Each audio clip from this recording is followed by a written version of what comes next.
Gobble, gobble. Gobble, gobble.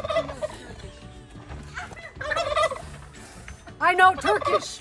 She's Turkish. Kind of. Gobble, gobble. Oh, you're not paying attention. Gobble, gobble.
Guatemala y Canadá son muy buenos amigos, por eso en este día yo quiero celebrar esa gran amistad que permanece hoy.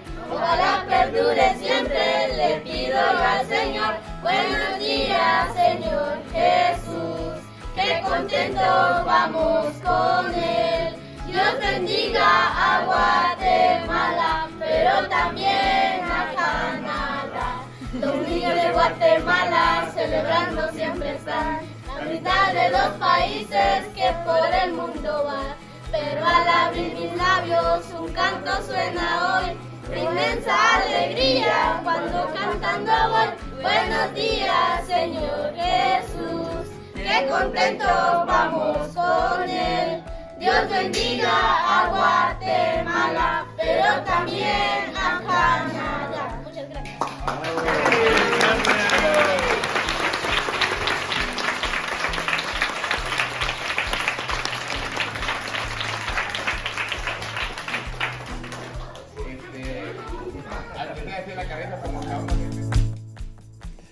Imagine having what amounts to a campfire in your living room. The smoke that gets into your lungs as you're trying to prepare meals for your family, creating hazards that may affect you for many years. The smokeless stoves that we're going to show you in a moment will hopefully make a huge difference in these people's lives. So first of all, we want to make sure the ground is nice and level. We want the stove, when it's set up on top of the base, to be nice and level, not sloped or wobbly in any way. Now that the ground is level, we start setting up the base. The base is just regular cinder block, 6 blocks per layer. Set up like so. And for each layer, we're going to stagger it. That just helps it be a little stronger and more secure. Did my green bag come in? No, it's in the back of. Oh, it's in the back of the other. Normally, we will use 18 blocks, 6 blocks per layer. Sometimes we'll only use 12 if they want it just a little bit lower.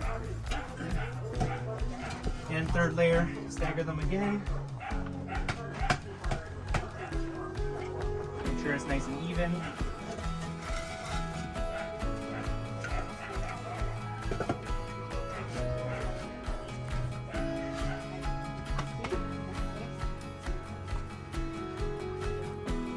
There's a stove here. I don't know if that's enough room for the chimney. I checked, it is enough room. Just would have been better a little bit this way, but we'll just... Now that the base is done, we'll lift the stove on top. Now that side that has the round hole is for the chimney, so that'll go towards whichever wall or side the chimney is going to be going out of. We want it basically right up against the back of the base, because we have another cement piece that'll sit right here in front. Okay, we can move it back a little bit. Alright, so stove's on. We put the elbow piece on to bring the chimney up and out through the roof. There is the sill plate, just a cement piece to sit in front of the stove. That way the firewood will just sit here better, not going to fall out. It's nice and even. Now, if it wasn't going through a roof, it would be a slightly different installation, right? Yeah, if it wasn't going through a roof, the only real difference is that we would have just a tube there instead of an elbow, and we would put it out through the wall. And then once it's out of the wall, then we put the elbow on and bring it up to vent it above the house. I'll go up top. So now that the elbow is in, the roof is marked, and the stove is up here, now we're going to take the rectangular chamber piece, set that up just here in front of where the chimney comes out. This will just vent the smoke in through here and out through the chimney. We're going to get the sand in here, tack it in underneath and all around the chamber piece.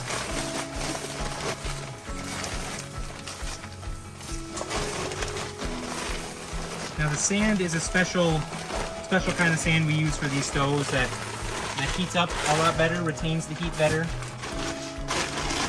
And this is what allows them to use a lot less firewood, as it'll be hotter for a lot longer. And we'll just evenly spread out the heat throughout the entire stove. So we want it to be nice and level along the sides. Basically right up to the lip here where the grill plate's going to sit. And then here in the middle, we'll leave a little bit more, but we want it sloped basically from here up to the chamber piece. That'll just guide the smoke through here and then out through the chimney.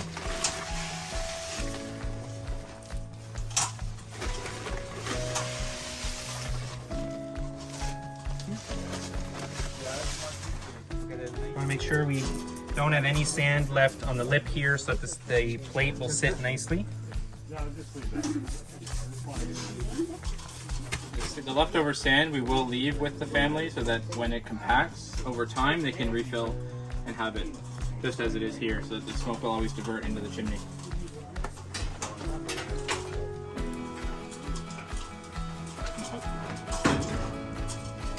Alright, so we're gonna put the grill plate on now. These are entirely made of steel. Nice. As all the sand's gonna heat up, it'll heat up the entire surface of the grill plate. That way they can put pots on it, they can do tortillas and whatnot, and all the rest of the surface here. Obviously this one where the fire is going to be will be the hottest. They can take these pieces off and boil directly on there. Take these out, and a pot sits nicely just in this ring here. Boiling water in that. We also leave this hook. The hook, when it's hot, you just use to just take the pieces off nice and easy. That way you're not burning your hands. Now, the installation is just about done other than the chimney. However, we always explain that around the edges of the grill plates, they need to put ash. Just all around here in the edges. The ash basically acts as a seal that will seal in all the smoke. That way none of the smoke escapes, because there is still a little bit that does. But once you put the ash in there, nothing escapes. We also ask that they oil the grill plates every little bit. That way it doesn't oxidize, it stays nice, it's not going to rust on them in any way. And then we also ask that they always, once a month, take off the tubes from the chimney here. take them all apart, clean out the inside. It has just buildup of soot and black that we ask that they just take out. That way the chimney will just last a lot longer. And then the firewood just sits nice in here. Like I said, because it's a special sand that heats up and retains the heat, they use, what they told us is that what they'll use in a day now lasts them 2 weeks. So it just saves them lots of money in that way, that they don't need to use as much firewood. And now all that's left is just finishing up the chimney.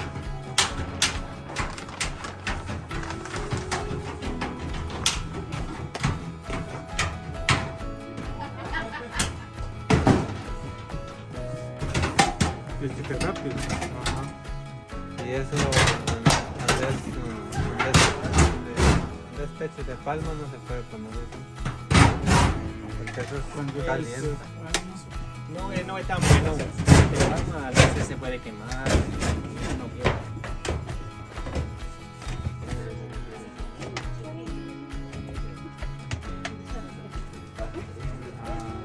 Yeah.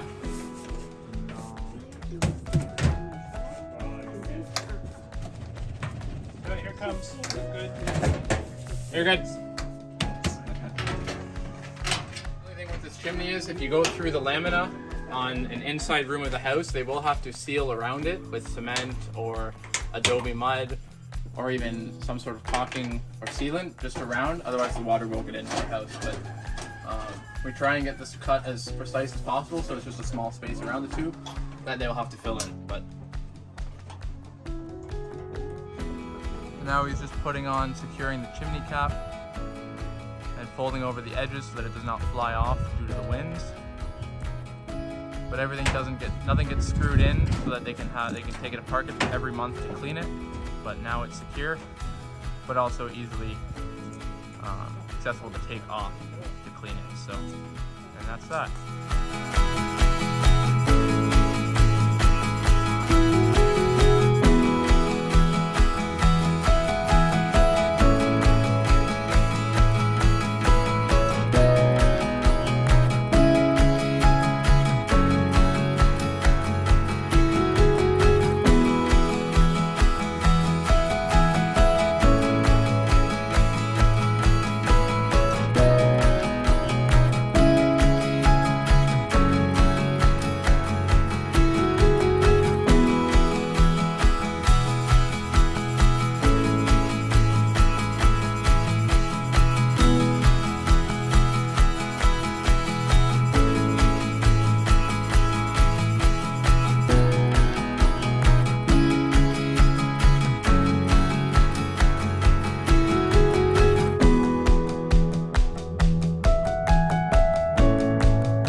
I don't normally use the baños, but when I do,